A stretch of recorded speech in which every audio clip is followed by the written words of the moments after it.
English से related सभी जानकारियों के लिए चैनल को सब्सक्राइब करें और बेल आइकन को भी क्लिक करें फॉर मोर इन्फॉर्मेशन।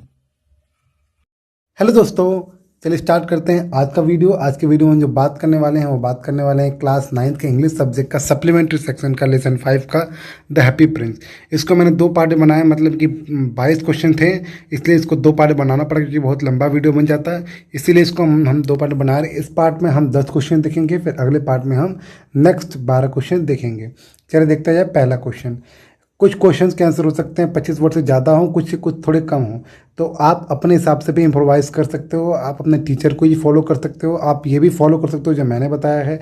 आप अपने हिसाब से कुछ भी फॉलो कर सकते हो, बस आपका आंसर सही होना चाहिए। चलिए देखा जाए आंसर। लिखा है where was the statue of the happy prince situated. कहाँ पर जो हैप्पी प्रिंस का जो स्टैचू था, मूर्ति थी, वो सिचुएटेड थी, मतलब कहाँ पर थी वो। तो इसका आंसर होगा the statue of happy prince is situated at the high about the city on the tall column.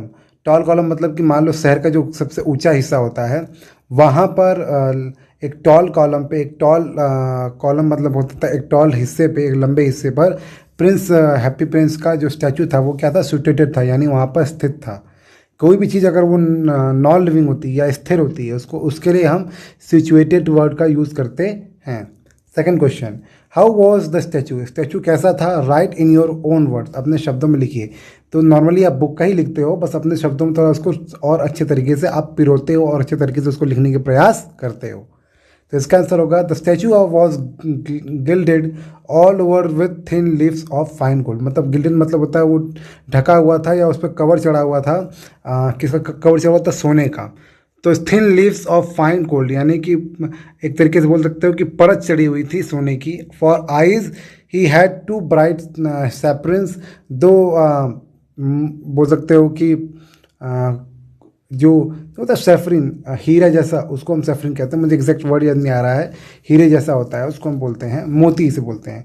तो 2 उसके जो चमकदार मोती थे। And a large red rabi glowed on his short Hilton, और एक रबी यानी जिसे हम हीरा कह सकते हैं, वो ग्लोड था, वो चमक रहा था शॉर्ट के हिल्ट पर। हिल्ट मतलब जहाँ शॉर्ट पकड़ते हैं, जहाँ तलवार पकड़ते हैं, जो जहाँ से हम मुट्ठी बांधते हैं, जहाँ तलवार पकड़ के उस हिस्से को बोलते हैं। तो वहाँ पर एक लाल रंग का रूबी, इसे बोलते हैं रूबी था, यानी एक हीरा था वहाँ पर।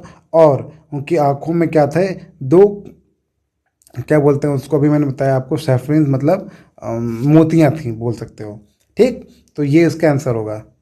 फिर इसके बाद लिखा है सैफायर्स बोलते हैं, सॉरी मैंने सैफरिन बोल दिया, सैफायर्स होता है। तीसरा, did the Prince know what tears were when he was alive.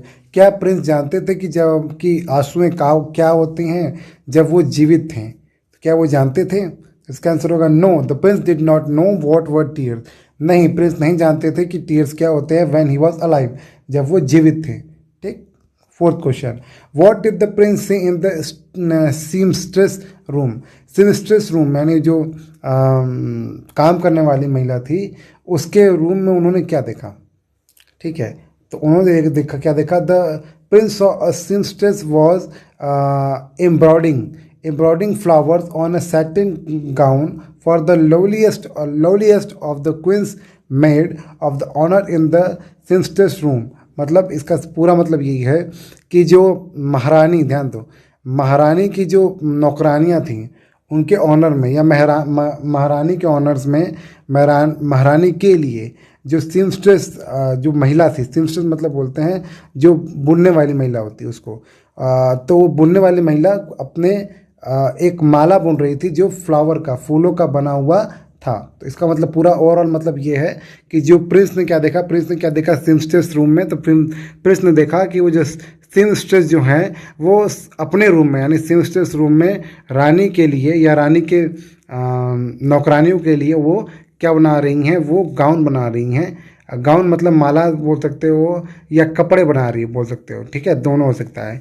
Normally जो बुक में लिखा है वो कपड़ा लिखा है, तो आप कपड़ा समझ सकते हो। कपड़े बना रही हैं फूलों के बने हुए, यानी कि जो उसका आउटर लेयर वो फूलों का बना हुआ वो बना रही हैं, यानी बुन रही हैं, वो कपड़ा बुन रही हैं महारानी के नौकरानियों के लिए कह सकते हो। Fifth, how did the happy prince help the seamstress, कैसे हैप्पी प्रिंस ने सीमस्ट्रेस की हेल्प की। मतलब वो जब बुन रही थी तो उसको परेशानी क्या हो रही थी कि अपने बच्चे को खिला नहीं पा रही थी, तो उसको प्रॉब्लम जो हो रही थी उसको कैसे सॉल्व किया हैप्पी प्रिंस ने। देखिए, the happy prince help the seamstress by sending swallow with his swords ruby to seamstress on son. तो वो जो हैप्पी प्रिंस थे उन्होंने सीमस्ट्रेस की मदद कैसे की, उन्होंने जो सोलो थी यानी जो पक्षी था, पक्षी को उन्होंने भेजा अपने उस रबी के साथ, अपने हीरे के साथ उसको भेजा। कहाँ भेजा, टू सिमस्ट्रेस सन, सिमस्ट्रेस के लड़के के पास, यानी जो उस महिला का जो लड़का था जो रो रहा था या जो अलग था उनकी इस माँ से, जहाँ माँ उसको खिला नहीं पा रही थी, ठीक है, क्योंकि माँ काम कर रही थी। इसीलिए वो जो प्रिंस था उन्होंने सोलो के द्वारा यानी पक्षी के द्वारा अपने स्वॉर्ड, अपने तलवार का जो हीरा था वो किसको दे दिया, सिमस्ट्रेस के लड़के को दे दिया, और इस तरह उन्होंने उसकी मदद की। आप लिख सकते हो, and by this way he help the seamstress. आप ये ऐसे भी ऐड करके लिख सकते हो। Sixth question, it was cold night but the bird felt warm, why, वो बहुत ठंडी रात थी पर जो पक्षी था वो गर्मी महसूस कर रहा था, क्यों। It was cold night, but the bird felt warm as according to the prince she had done a good action, so she was feeling so। मतलब उस रात ठंड ठंड वाली रात थी पर जो पक्षी था वो गर्म महसूस कर रही थी, मतलब पसीना महसूस कर रही थी। तो ऐसा इसलिए हो रहा था अकॉर्डिंग टू प्रिंस, प्रिंस ने बताया कि ये ऐसा क्यों हो रहा था, क्योंकि she had done a good action, क्योंकि उसने अच्छा काम किया था, इसीलिए वो फीलिंग, मतलब वो प्राउड फीलिंग कर रही थी। So she was feeling so, अर्थात वो इसलिए वैसा फील कर रही थी। अर्थात जो इंसान जब गर्व महसूस करता है तो उसकी बॉडी क्या होती है, वो गर्म रहती है। गर्म मतलब है नहीं कि एकदम तावे की तरह गर्म, यानी तो सिंपल, जब आप शांत होते हो तो आपका ब्लड भी शांत होता है तो ठंडा हो जाता है, लेकिन जब आप खुश होते हो तो आपका ब्लड रेगुलेट करता है, तो वो गर्म होगा। तो कुछ ऐसा ही प्रिंस ने कहा कि भाई क्योंकि तुम अच्छा काम किया है इसीलिए तुमको क्या होता है, गर्व महसूस हो रहा है, इसलिए तुमको गर्व के साथ साथ गर्मी महसूस हो रही है, ये प्रिंस का कहना था। Seventh question, Y could the man in the Garrett not complete his play, जो गैरेट में जो काम करने वाला व्यक्ति था वो अपना काम क्यों नहीं कर पा रहा था। इसका आंसर होगा, the man in the garret could not complete his play because there was too cold to complete his play and he was hunger that made him faint. और वो जो गैरेट में वो अपना काम, अपना प्ले यानी अपना नाट्य नहीं कर पा रहा था क्योंकि there was too cold to complete his play, क्योंकि वहाँ पर बहुत ज़्यादा ठंड था उसका प्ले ख़त्म करने के लिए। अर्थात वो बहुत मतलब बहुत ठंड था और वो अपना काम या अपना नाटक वो पूरा नहीं कर पा रहा था। एंड ही वॉज हंगर, और वह भूखा था। दैट मेड हिम फेंट, और जिस कारण उसे वह बेहोश हो गया, यानी वो भूखा था इस कारण वो क्या हो गया, बेहोश हो गया, फेंट हो गया।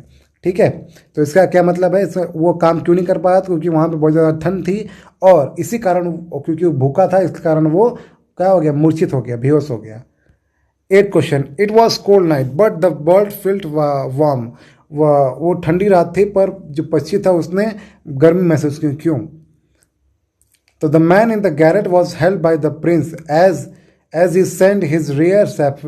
गलत, एक गलत काम हो गया है, क्वेश्चन गलत पूछ दिया है, मैंने गलत क्वेश्चन लिख दिया है। वहाँ पर क्वेश्चन होना चाहिए था कि प्रिंस ने कैसे मदद किया गैरेट पर्सन का, यानी हाउ द प्रिंस, जैसे जो क्वेश्चन नंबर 6 था, देखिए 5 मैं दिखा रहा हूँ, how did the happy prince help the seamstress, same वैसा ही क्वेश्चन यहाँ पे था, how did the happy prince help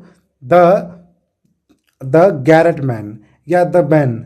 ठीक है, तो गलती से मैंने क्वेश्चन गलत लिख दिया तो उसके लिए सॉरी, आप इसको इम्प्रोवाइज़ कर लीजिएगा। आप अपने क्वेश्चन बुक में देख लीजिएगा, राजीव प्रकाशन का मैं करवा रहा हूँ, तो ये गलती हो गई, इसके लिए क्षमा प्राप्ति हूँ मैं, कि आगे से ऐसी गलती नहीं होगी, ये मैं कोशिश करूँगा।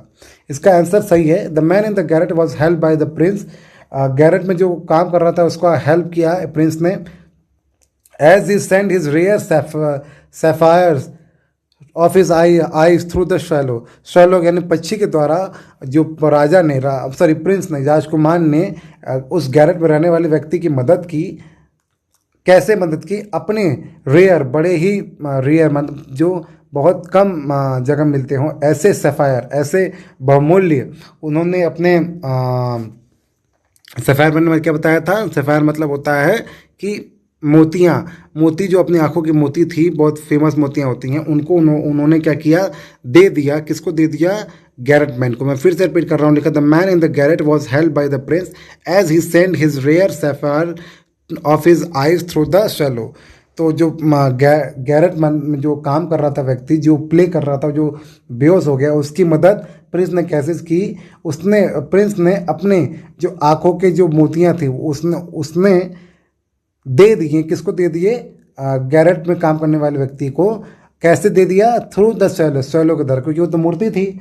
देगा कौन? तो वो जो पक्षी था उसके द्वारा राजकुमार ने अपनी आंखें किसको दे दी? उस व्यक्ति को जो बेहोश हो गया था। क्वेश्चन गलत लिखा, उसके लिए भाई फिर से क्षमा प्राप्ति। 9th question, why was the little magical crying? दो मैजिकल मतलब यह मतलब है माचिस बेचने वाली। जो छोटी लड़की थी, माचिस बेचने वाली लड़की, वो क्यों रो रही थी? इसका आंसर होगा the little match girl world was crime because she had let her matches fall in the gutter. क्योंकि जो उसके सारे मैचेस यानी जो उसके सारे माचिस थे वो गटर में गिर गए थे।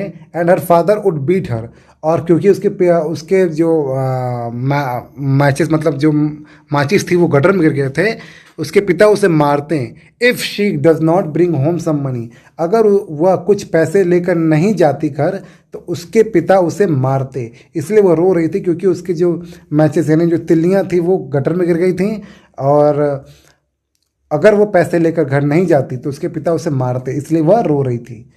लास्ट क्वेश्चन है, how did she became happy? कैसे वह खुश हो गई? तो इसका आंसर होगा she became happy after receiving the jewels through the swallow. तो जो ज्वेलरी राजकुमार ने पहनी थी वो ज्वेलरी क्या हुआ, राजकुमार ने स्वेलो के द्वारा किसको दे दिया? उस बच्ची को दे दिया। She became happy after receiving the jewel through the swallow. Swallow यानी पक्षी के द्वारा दिया गया जो स्वेलो था उसको पाकर बच्ची खुश हो गई। That was an I of the Prince, जो एक आँख थी प्रिंस की। ठीक है, तो यहाँ जो ज्वेल है, यहाँ ज्वेल यूज़ किया गया है प्रिंस के आँखों को। ठीक है, तो वो जो गहने, क्योंकि भाई मूर्ति है, मूर्ति तो हर एक पार्ट उसे गहने के बने होंगे। ठीक है, इंसान तो है ना कि बस गले में पहनेगा, उसका हर एक पार्ट गहना होगा, तो मूर्ति का। तो इसे लिखा है शी बिकेम हैप्पी, वो खुश हो गई after receiving the jewel through the swallow. Jewel पाकर वो खुश हो गई। That was an I of the happy Prince, और वो जो ज्वेल था वो क्या था? वो एक आँख थी हैप्पी प्रिंस की। एक आँख तो उसने गटर मैन को दे दी थी, सॉरी, एक आँख उन्होंने गैरेट मैन को दे दी थी जो प्ले कर रहा था, जो नाटक कर रहा था, और एक आँख उसने हंसती हुई, सॉरी, रोती हुई बच्ची को उसने दे दिया। अपनी दोनों आंखें उसने दान कर दी, एक तरीके से कह सकते हो। ये 10वां क्वेश्चन था। इसके आगे क्वेश्चन हम नेक्स्ट पार्ट में देखेंगे, और जो त्रुटियां हुई हैं उसको सही करने की प्रयास होगा। अगर वीडियो आपको अच्छा लगा तो वीडियो को लाइक करें, अपने दोस्तों को भी शेयर करें। ठीक है ना? आपने वीडियो देखा उसके लिए आपका बहुत बहुत बहुत धन्यवाद। Thank you so much for watching this video.